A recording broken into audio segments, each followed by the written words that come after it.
이제 제목 우리 한번 읽어보겠습니다. 시작.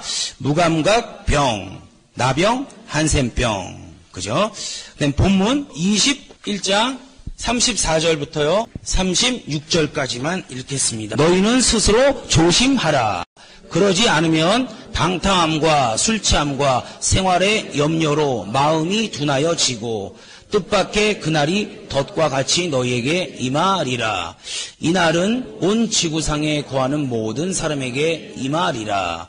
이러므로 너희는 장차 올 이 모든 일을 능히 피하고 인자 앞에 서도록 항상 기도하며 깨어 있으라 하시니라. 여기 보면요, 마지막 때에 어떤 것을 조심하고 또 우리의 마음을 조심하고 어떻게 하면 이길 수 있다라는 성경이 아주 짤막하게 잘 나와 있어요. 중요한 성경 구절입니다. 관련 성경에 보면은 사무엘상 3장 4장에는 뭐가 나오죠? 오늘 제목을 생각하면서 무감각병, 나병, 한센병. 그 얘기가 나와요. 엘리 제사장. 엘리 제사장이 영적으로 가장 둔한 제사장 중에 한 명이죠. 예. 근데도 그 엘리 제사장이 안수하니까 역사가 일어나요? 안 일어나요? 한나에게. 일어납니다. 여러분 그 부분을 잘 알고 계세요. 내가 영적으로 둔해도요, 하나님이 나를 쓰십니다. 근데 둔하면 나중에 어떻게 돼요? 버림받는 거예요. 이거를 꼭 알고 계셔야 합니다. 아, 내가 지금 안수했는데 귀신이 떠나. 문제가 해결됐는데 성도들. 그렇다고 내 영혼이 완벽하게 아주 잘 되고 있는 건 아니에요. 내가 지금 귀신 쫓던 귀신이 떠나가요. 그 다음에 내가 안수했는데 지금 병이 나요. 내가 남을 위해서 기도했는데 그 기도가 응답이 돼요. 그렇다고 해서 내 영혼이 하나님 앞에 주의 종들 얘기하는 거예요. 바로 쓴 건 아닙니다. 이거를 꼭 조심해야 돼요. 여러분은 다 주의 종길을 가시는 분들이기 때문에 이 부분을 꼭 알고 계셔야 합니다. 나중에 그렇게 해서 하나님은 주의 종을 통로로 쓸 뿐이에요. 통로로. 근데 그 통로가 필요할 때 말 그대로 통로로 쓰지만 나중에 다 쓰면 이 통로를 귀하게 생각해야 되는데 그렇지 못하고 버려버리는 거예요. 왜? 관리 잘못하면 그렇게 되는 겁니다. 그러니까 주의 종은요, 예수 믿어도 영혼들에게 함부로 하고 자기 맡은 달란트 이런 부분을 게으르게 써버리면요, 잘못하면 지옥 갈 수 있어요. 그러니까 조심해야 합니다. 조심해야 합니다. 그러니까 다른 방법이 없어요. 계속 기도하고 나에게 영혼을 사랑해달라고 하고 하나님 나에게 꼭 맡은 달란트 남기게 해달라고 그거 해야 합니다. 데살로니가전서 5장 23절은 이거예요. 예수 그리스도의 강림이 얼마 남지 않았으니까 영, 혼, 육을 잘 보존해라. 이 얘기입니다. 제가 그 이 얘기를 왜 넣냐면 영, 혼, 육을 잘 보존해라. 여러분 살리는 것은 영이에요, 육이에요? 영이죠? 그럼 육은 어떻게 돼요? 흑이니 흑으로 돌아갈 뿐입니다.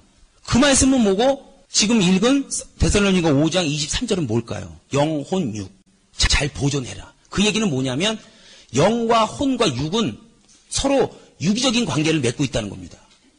내 육이 잘못하면 영이 당한다는 거예요. 그래서 내 영, 혼, 육을 잘 보존하는 건 뭐냐면 이 땅이나 천국이나 다 연결된 거라는 거예요. 그래서 내 말과 행동과 이런 부분을 다 조심하라는 겁니다. 그래서 그 구절을 잘못 해석해서 오늘날 화장을 안 하는 교단이 있어요. 기독교 파가 있습니다. 왜? 예수님 오실 때 다시 조립해야 되니까. 예수님이 힘드시다고 조립하는데 진짜로 화장 안 하는 분이 있어요. 화장 안 하는 교단이 있습니다. 근데 그거는 전지전능하신 하나님을 못 믿는 거죠. 만약에 그렇다면요. 근데 그건 상관없습니다. 그 다음에 재림에 대해서 이렇게 쭉 나와 있고요. 왜냐하면 이 누가복음 21장이 마지막 때를 얘기하기 때문에 이럴 수밖에 없습니다. 근데 마태복음 24장은 재림의 징조에 대해서 얘기하고요. 마태복음 25장은 그 재림 가까이 사는 오늘날 우리에게 세 가지를 조심해라 라고 경고하는 겁니다. 첫째는 뭐냐? 성령 충만함을 잃지 말아라. 두 번째는 직분에 죽도록 충성해라. 세 번째는 영혼에게 잘해라. 이 세 가지를 경고하고 있는 거예요. 말세를 만난 성도들은요. 근데 그거 못하면 왼편에 간다 그랬어요. 왼편. 그 마태복음 25장의 마지막에 보면. 그 징조를 보고 재림을 신랑을 맞이하는 그 장면. 예, 이제 간단히 설명했고요. 이제 강의 목표를요, 한번 우리 다 같이 한번 읽어보겠습니다. 나에게 있는 나병은 무엇인가? 2번, 현재 나의 마음의 둔함 치수는. 또 예민한 치수는 이렇게 해도 되겠죠. 3번 영혼 관리 기술을 안다.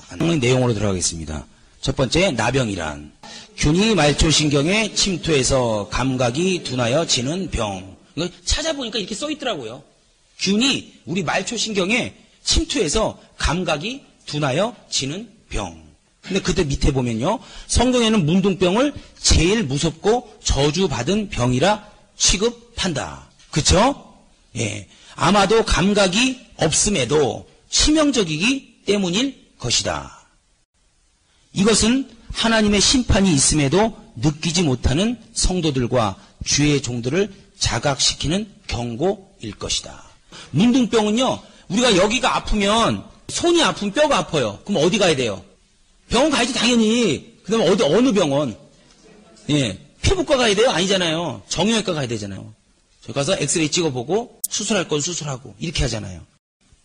그렇게 어디가 아프면 괜찮습니다. 어디 그거에 관한 데를 찾아가면 되니까. 근데 이 문둥병이라는 것은 뭐냐? 감각이 없는 거예요. 내가 지금 내 영혼이 잘 되고 있는지, 내가 지금 옳은 길을 가고 있는지, 지금 내 인생이 하나님의 뜻대로 가고 있는지 이걸 모르는 겁니다. 그러니까 유리 방황. 나중에 시간 낭비해서 뒷부분에 나옵니다. 그래서 문둥병이 무서운 거예요. 또 무서운 게 뭐냐? 영적 소경이라고 그랬죠? 소경. 그러니까 우리 외부 교단에서 우리 교단을 욕한 게 뭐냐면 지금 문둥병이나 소경, 귀머거리는 영적으로 얘기하는 거다. 근데 우리는 그걸 육적으로 얘기하죠? 우리 교단은 영적으로, 육적으로 다 얘기해요. 근데 그 사람들은 영적인 걸 가지고 왜 육적으로 얘기하냐? 우리한테 뭐라 그러는 거예요. 여러분, 원어를 찾아보면 다 영적인 거, 육적인 거 다 얘기하는 겁니다. 난 그 원어 잘하시는 그분들이 왜 그런지 모르겠어요. 예? 그거 원어만 찾아보면 간단한 거거든요. 뭘 얘기하는지. 그러니까 그런데 절대 현혹되지 마시기 바랍니다. 그 다음에 본론. 본격적으로 이제 본론으로 들어가겠습니다. 마음을 둔하게 하는 요소. 첫째 뭐가 있죠? 첫째는 방탕함. 둘째는 술 취함. 셋째는 생활의 염려. 근데 제가 이제 가로치고 인생의 염려. 이렇게 하나, 인생이라는 걸 한번 넣어봤어요. 그 인생에 여러 가지 있잖아요. 자기 노후 문제, 자녀 문제. 그 다음에 내가 없을 때 우리 가정은 어떻게 될 것인가. 이런 문제. 저는 그런 생각을 많이 해요. 인생이라는 걸 한번 넣어봤어요. 그 인생에 여러 가지 있잖아요. 이런 부분을요, 나름대로 염려를 할 겁니다. 그리고 그 뒤에 보면은 물음표 2개 했죠? 그거는 오늘 강의 목표처럼 나에게 있는 나병은 무엇인가? 나에게 있는 무감각병은 무엇인가? 그래서 개인적으로 자신을 둔하게 하는 무감각병을 여러분이 한번 생각해 보시라는 거예요. 한마디로 얘기하면 자꾸 재범, 재차 죄를 짓는 게 있을 겁니다. 그 부분을요, 여러분이 반드시 한번 좀 생각해 볼 필요가 있어요. 여기서 이제 방탕함, 술 취함, 생활의 염려가 사실은 이게 단어로 이렇게 세 가지로 나눠 있지만 일맥상통한다는 거예요. 지금 위에 이제 화살표로 얘기했는데 생활의 염려가 있고 여러 가지 힘들고 어려운 부분이 있으면 여러분 뭐가 생각나죠? 일반적으로? 알코올이 생각나죠? 알코올. 예. 생활의 염려가 있으면 자기도 모르게 술 먹을 수 있습니다. 그러니까 술이 먹었다가 죄다, 죄 아니다. 이 차원이 아닙니다. 여기서 얘기하는 건 술 취함을 얘기하는 거예요. 단순히 술 한 잔 먹고 부부끼리 뭐 이거 한 잔 생일에서 한 잔 먹고 그다음에 약으로 먹고 잠이 안 와서 이런데 막 이런 게 아니에요. 생일 때 충분히 그럴 수 있는 겁니다. 뭐 그거 먹고 뭐 주태배기처럼 코가 이렇게 삐뚤어졌고 딸기가 된 거 아니잖아요. 일을 처리 못하는 게 아니잖아요. 근데 그거 갖고 여러분 뭐라 그러면 절대 안 돼요. 이거는 만약에 우리 윗분이 그랬으면요. 그건 누가 지켜줘야 되냐면 밑에 사람들이 지켜줘야 됩니다. 무슨 얘기인지 아셨죠? 강력하게 변호해줘야 돼요.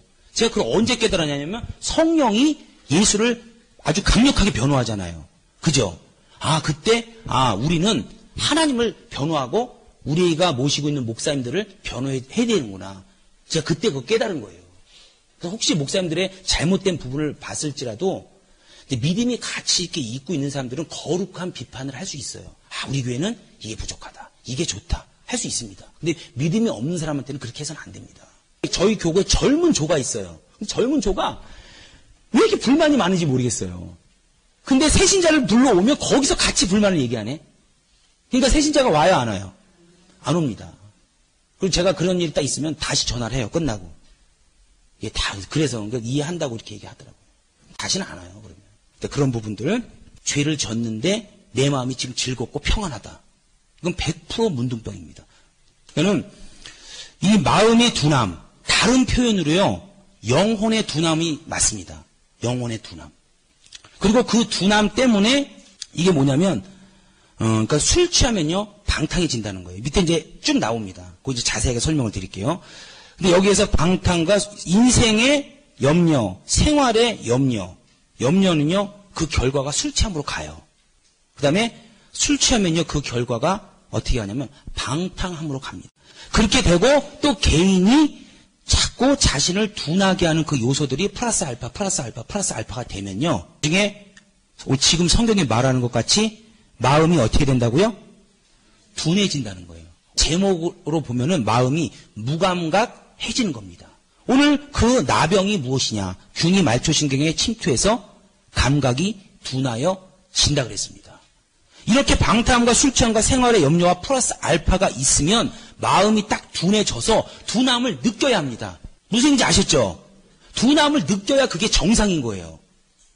막 괴롭고 주일 예배를 예를 들어서 빠졌다. 근데 기분이 막 엄청 째지네? 그럼 이거 정상이에요? 안 정상이에요? 이거 좀 문둥병이에요. 근데 내가 성도에게 잘못하고 교회를 비판하고 주의종을 비판하고 11조를 안 내고 여러 가지 기타 등등의 죄를 졌는데 내 마음이 지금 즐겁고 평안하다. 이건 100% 문둥병입니다. 문둥병도 3기예요, 3기. 예. 그냥 천국 갈 준비하고 계셔야 합니다, 그거는 이 마음의 둔함, 다른 표현으로요, 영혼의 둔함이 맞습니다. 영혼의 둔함. 그리고 그 둔함 때문에 지금 34절에 뭐라고 써있어요? 그날이 덫과 같이 너희에게 임하리라. 그날이 뭐예요? 예수님의 재림이죠? 그럼 예수님이 재림이 왜 덫이에요? 축복이지.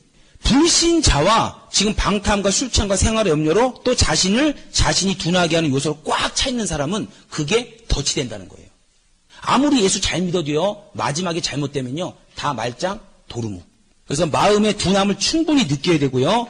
그 다음에 그 마음의 둔함을 느끼지 못하면 예수 그리스도의 재림은 최고의 축복임에도 불구하고 그게 우리에게 덫으로 다가온다는 거예요. 그럼 덫이 뭐예요? 거기 써놨죠? 덫을 발견하고 내가 덫에 물리는 순간 늦어요? 안 늦어요? 아, 이거 덫이네? 이제부터 풀어야겠다. 그렇게 할 수 있어요? 없어요?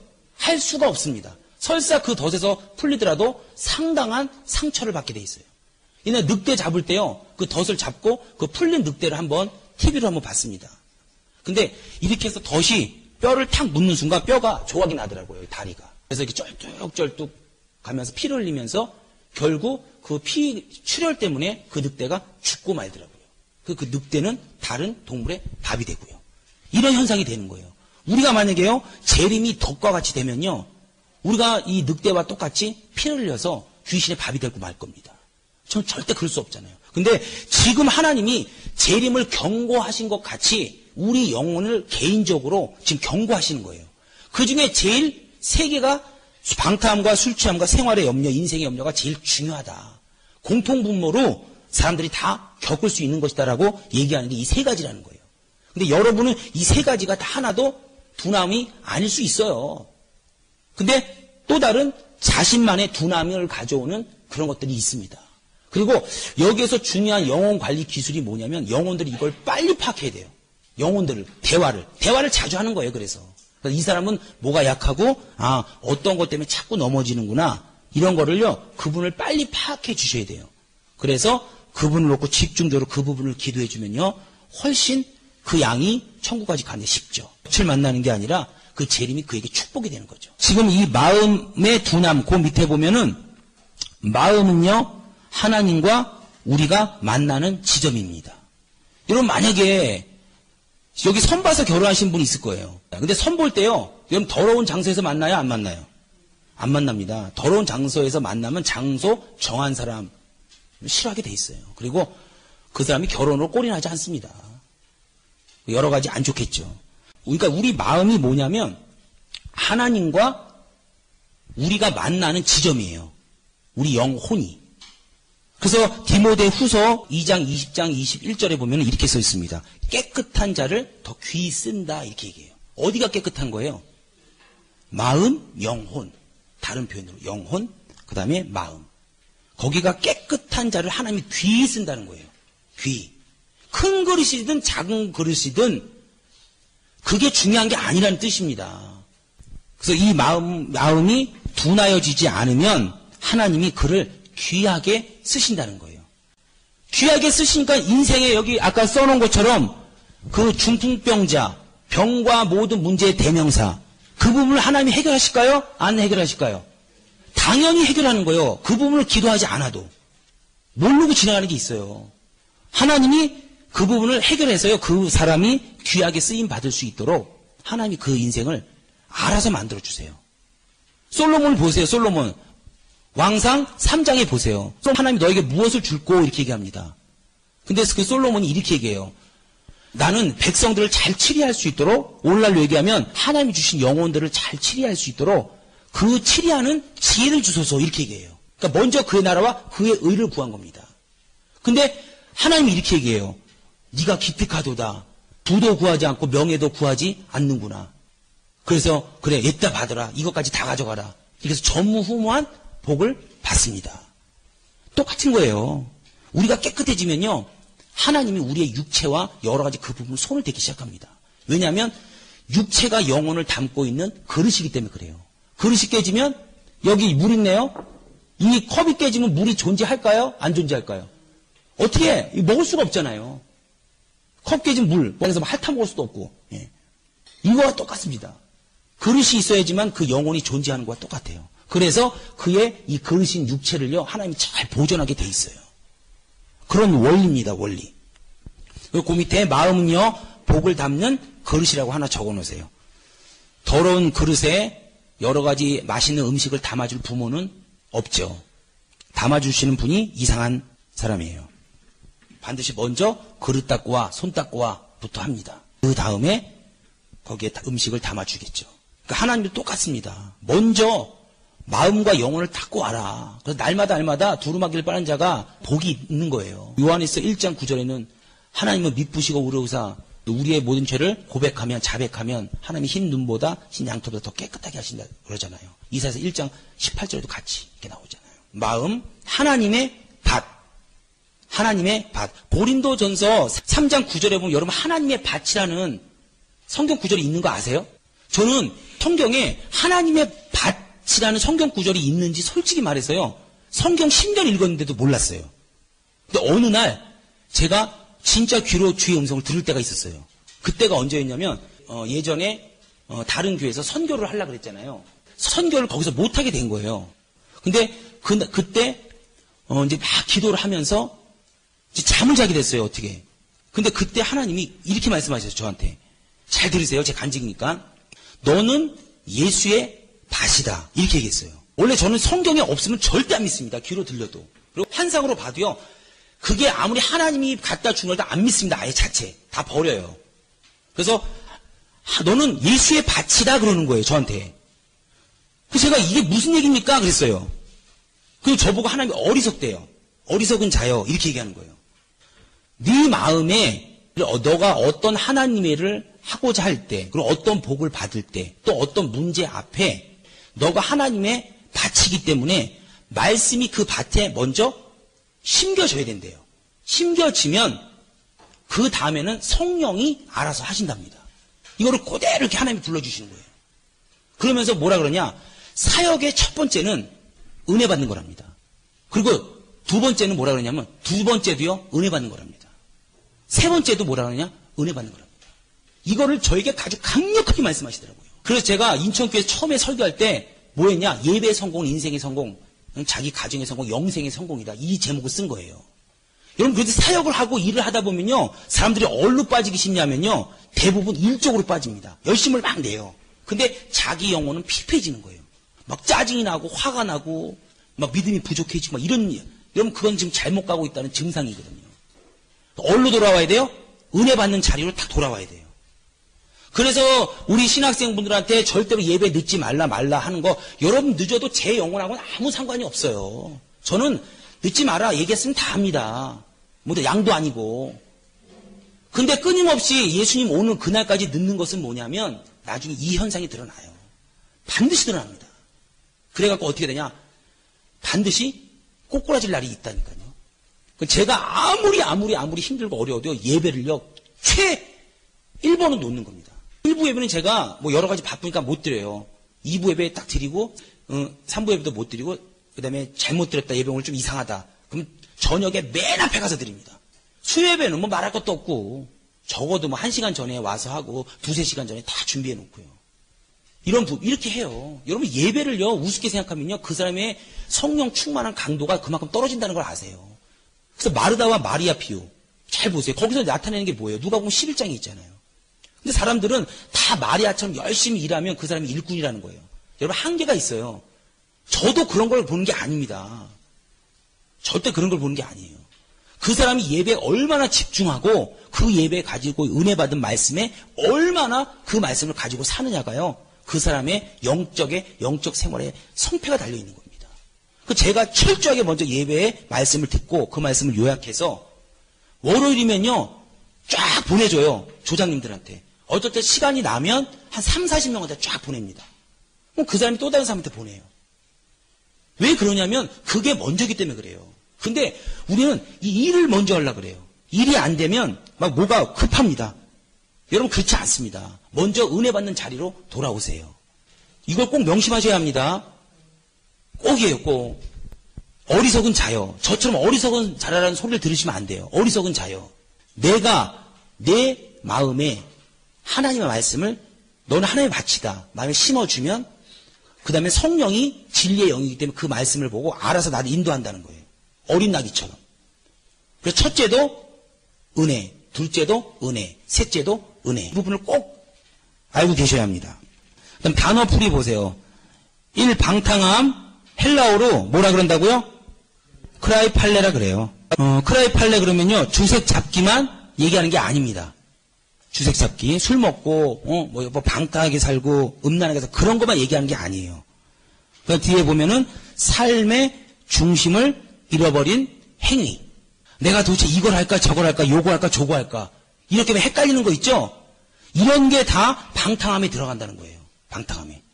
그 크라이팔레 원어에 보면 잘 나와 있습니다, 아주. 그 다음에 무절제, 무균형, 무분별. 어딜 가나 여러분 균형이 맞춰져야 합니다. 제가 예전에 영혼육의 균형을 맞춰라. 2008년도에 하나님께 들은 음성입니다.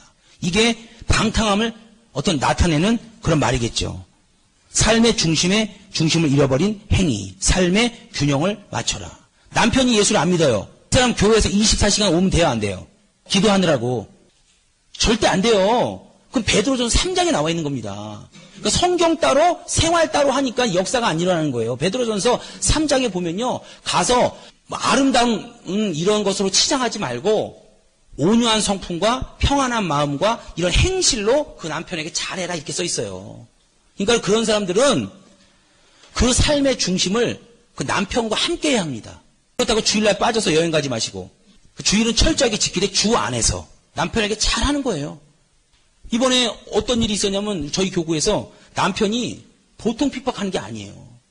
그 남편 집안이 무슨 집안이냐면 무당 집안이에요. 무당.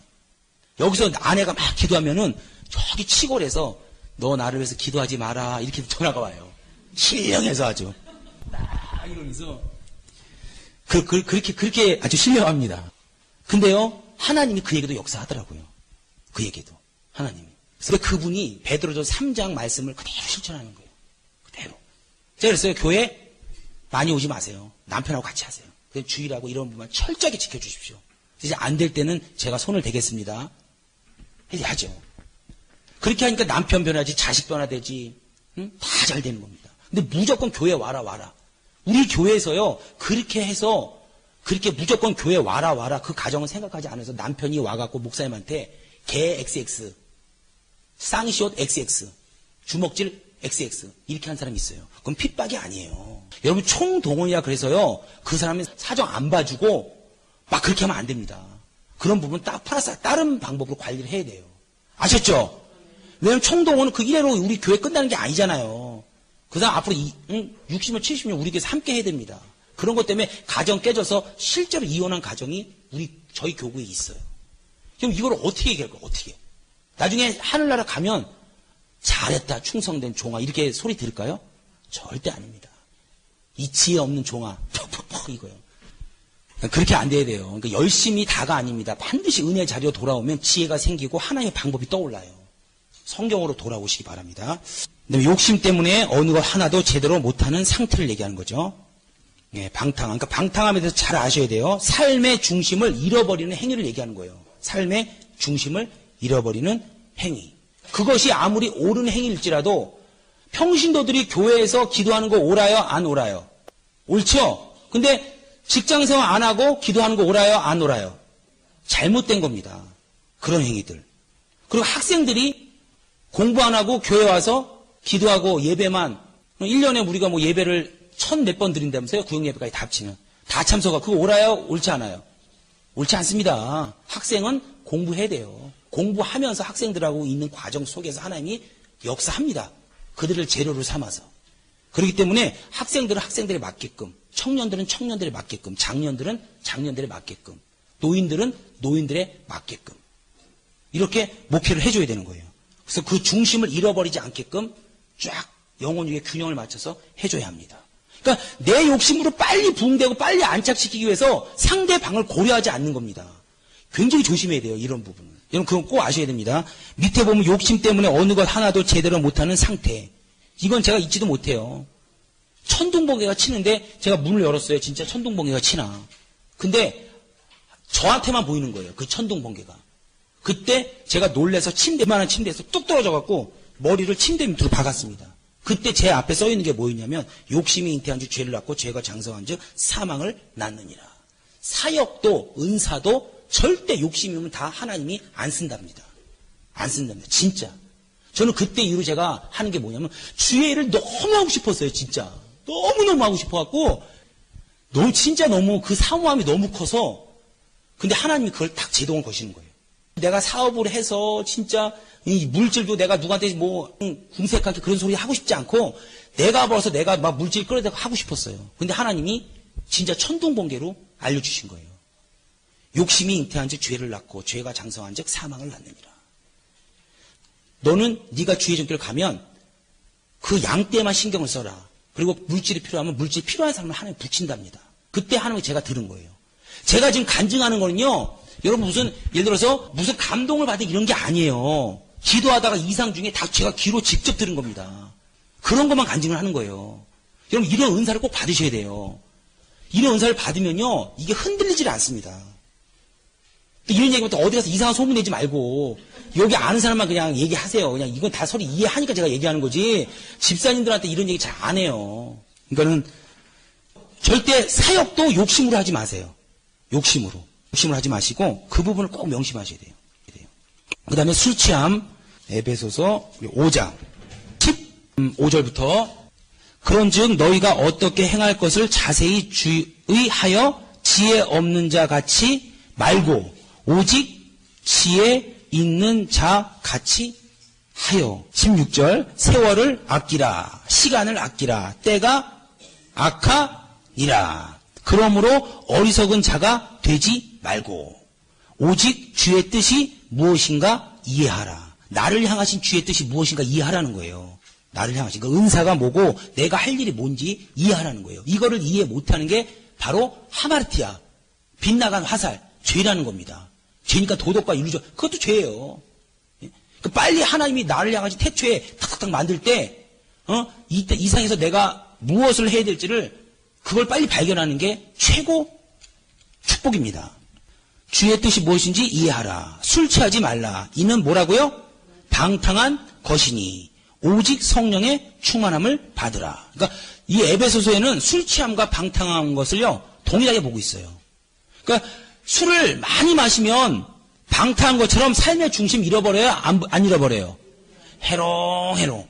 술 많이 해서요 자식 교육도 못 시킵니다. 술 많이 드시면. 예, 제어가 안 됩니다. 물질 다 나가요. 또 혈기 부려서요 가정 깨집니다.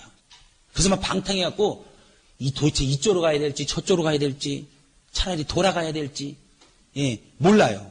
그래서 시간 낭비하는 게요. 바로 술 취하는 것과 방탕한 것이 똑같습니다.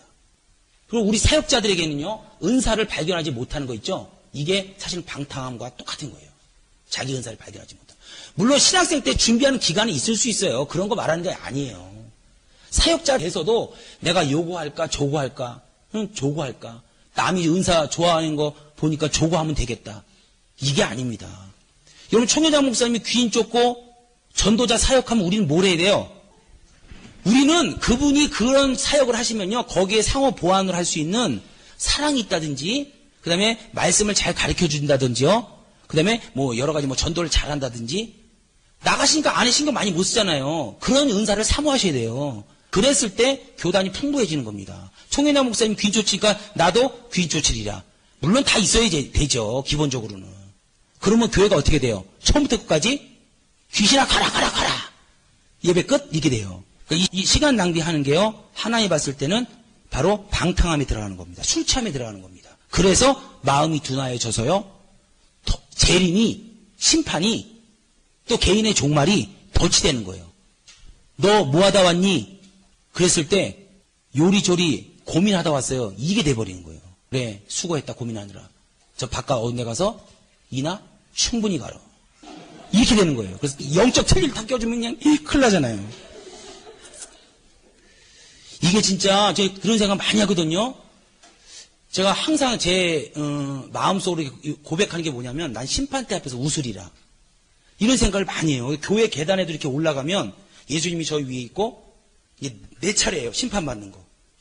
나는 열심히 했다고 딱 섰는데 아무것도 없네? 절로 가. 항상 이 생각을 합니다. 두렵고 떨리는 마음으로. 여러분 이 생각을 하셔야 돼요. 전 계단만 보면 다 그걸로 보여요. 심판대 앞에 쫙 올라가는 그 계단으로 보여요. 그리고 딱 이제 내 차례가 오는 거예요. 막 떨리는 마음. 그때 잘했네. 저쪽으로 가. 이렇게 해서 그런 사람이 되죠. 그래서 심판대 앞에서 웃는 사람이 돼야 합니다. 기도하지 않을 때 빠지지 않고 합니다. 꼭. 그 다음 밑에 보세요. 시간 낭비. 은사 잘못 사용하는 경우. 은사 찾지 못하는 경우. 두 가지 다 되죠. 그 다음 밑에 세월을 아끼라.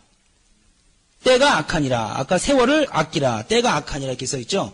근데 요걸 보면은 이렇게 써있어요. 기회를 얻다. 시간을 바른 방향으로 사용하다라는 뜻이 있습니다. 그러니까 하나님의 일을 할 수 있는 기회를 얻다. 또 시간을 바른 방향으로 하나님이 나에게 주신 그 뜻을 이룰 수 있도록 시간을 바른 방향으로 사용하다라는 뜻이 있는 겁니다. 시간에 대하여 아무렇게나 생각하지 말라는 뜻이죠. 그 시간을 바른 목적으로 구속해서 사용해야 한다는 것이다. 여러분 술, 진탕 먹었어요. 제가 만약에 어저께 술 엄청 먹었어요. 오늘 강의가 제대로 될까요? 오늘 휴강이에요 100%. 근데 술 먹으면 다시 말해서 시간 낭비한다는 거예요. 한마디로 얘기하면 여기서 뭐 얘기하는 게 술 먹으면 다음날 벌떡 일어나야 되는데 5분도 하다가 지각 안 해요. 그러다가 자주 되면 회사에서 집에서 쉬라고 하죠? 그러다 보면은 가정에서 싸움 나요 안 나요? 나요. 근데 이게 골이 깊어지면 이혼하는 겁니다. 그래서 방탕한 세월을 점점 이렇게 가는 거예요. 그런 것들을 하나님이 미리 사전에 방지하기 위해서 다 기록해 놓는 겁니다. 이해가 되시죠? 보세요. 생활의 염려. 헬라어로 뭐라고요? 메림나. 무슨 뜻이에요? 물어 뜯기다. 갉아 먹다. 누구한테 물어 뜯기는 거예요? 예, 귀씨, 마씨. 팍팍 좀 얘기하세요. 갉아 먹다. 예. 믿음 없는 행위. 여기에서 여러분의 성도가 이 인생의 염려와 생활의 염려 때문에 고민하면 저번에 제가 상담 7가지 얘기해줬죠. 그 중에 뭘 얘기해줘야 돼요? 아버지와 아들 관계.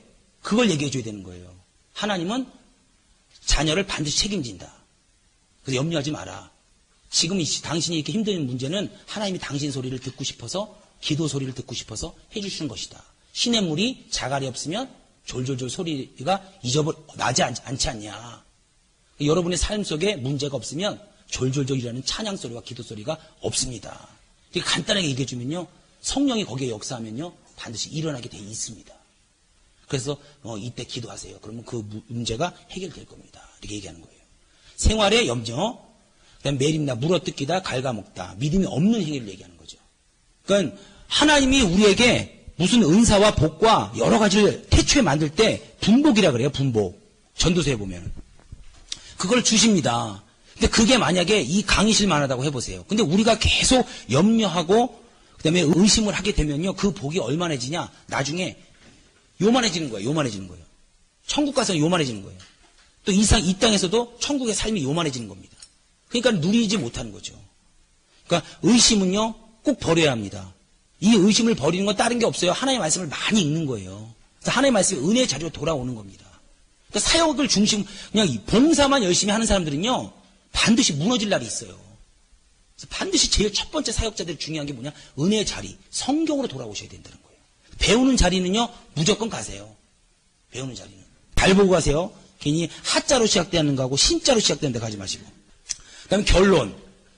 누가복음 21장 34절. 저희는 스스로, 그러니까 지금 방탕함, 술 취한 생활의 염려로 마음이 둔하여 지지 않게 하는 방법이 지금 34절, 36절에 나와 있어요. 그러니까 여러분 이걸 찾아보라는 거예요. 너희는 스스로 조심하라.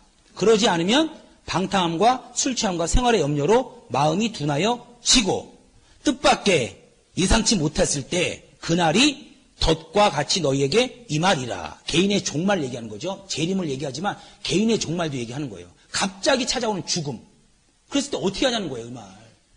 그 다음에 36절. 이러므로 너희는 장차올 이 모든 일을 능히 피하고 인자 앞에 서도록 항상 기도하며 깨어 있으라. 지금 둔하는 걸 방지하는 비결이 두 가지가 뭐예요? 첫째는 나 스스로 조심하는 겁니다. 그러니까 긴장을 하는 소리예요. 긴장을 하는. 개인의 종말이 언제 어떻게 찾아올지 모른다는 거예요. 때로는 병으로, 때로는 사고로. 그러니까 여러분 기도해야 돼요? 기도 안 해야 돼요? 예수 뭐 천사야 오늘 내 차를 지켜라. 저는 제 브레이크를 딱 밟아보니까 쭉 한 100m 정도 나가더라고요. 급적 고속도로에서. 딱 밟아보니까 100m 쭉 나가더라고요. 그래서 기도할 때 어떻게 기도하냐? 하나님 사방 200m를 막아주십시오. 이렇게 기도해요. 천사야 사방 200m를 막아라. 영종도에서 한번 그래서 살았습니다. 그래서 예, 한번 살았어요.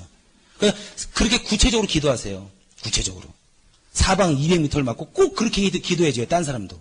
그 다음에 또 하나는 뭐냐면 36절에 항상 기도해야 한다.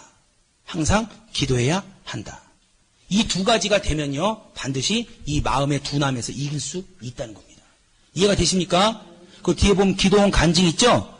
요거는 제가 저번 기도원 집회 때 제 간증을 얘기할게요. 제가 그날 철야 기도를 했어요. 근데 숙소에 딱 들어왔는데 제 앞에 귀신이 3마리가 기다리고 있는 겁니다. 그때. 여러분, 제가 이런 얘기 여러분한테만 할 수 있어요. 진짜 여러분한테만 있었어요. 총장 선생님 가끔씩 내가 간증 못할 게 많다 그런 얘기 하시죠? 저도 사실 그런 게 어느 정도 있어요. 이런 건 여러분한테만 할 수 있는 겁니다. 그리고 믿음이 있는 사람들한테. 근데 거기서 그런 얘기하면서 그래요. 저희 교구 식구들이 그때 제가 영화관에서 보는데 술을 마시고 있는 거예요. 술을. 근데 그들이 나중에 어디로 가냐? 지옥으로 떨어지는 거예요. 그러니까 얼마나 놀래요, 제가. 그 기도원에서 철야 기도하고 딱 들어왔는데. 하나님 이게 도대체 뭡니까? 술 한 잔, 그분이 얼마큼 술을 마셨냐면 요만큼 마셨어요. 근데 지옥불로 떨어지는 거예요. 하나님 요만큼 마셔서 무슨 지옥입니까? 제가 보면 이건 죄도 아닌데. 근데 하나님이 그렇게 말씀하시는 거예요. 기도하지 않는 게 세상에 있는 거와 똑같답니다. 기도하지 않는 게 세상에 있는 거와 똑같답니다. 근데 그 표현을 하나님이 어떻게 해주신 거냐? 이걸로 표현해 주신 거예요. 그림책으로. 나중에 그렇게 계속 기도하지 않으면 어떻게 되냐? 누가복음 21장 34절 36절 주시면서 나중에 이렇게 된다. 이렇게. 그러니까 저는요 하나님이 이런 거 주실 때마다 양떼를 살려요. 그래서 그분한테 직접 전화를 했어요. 100% 살았습니다. 그때 그가요 터진 고막이요 붙어버렸어요. 할렐루야 아니에요? 누가 이걸로 찔러갖고요 고막이 터졌는데 전화해갖고 귀신 쫓는 순간 이 고막이 붙어버린 거예요. 안수하는 순간에.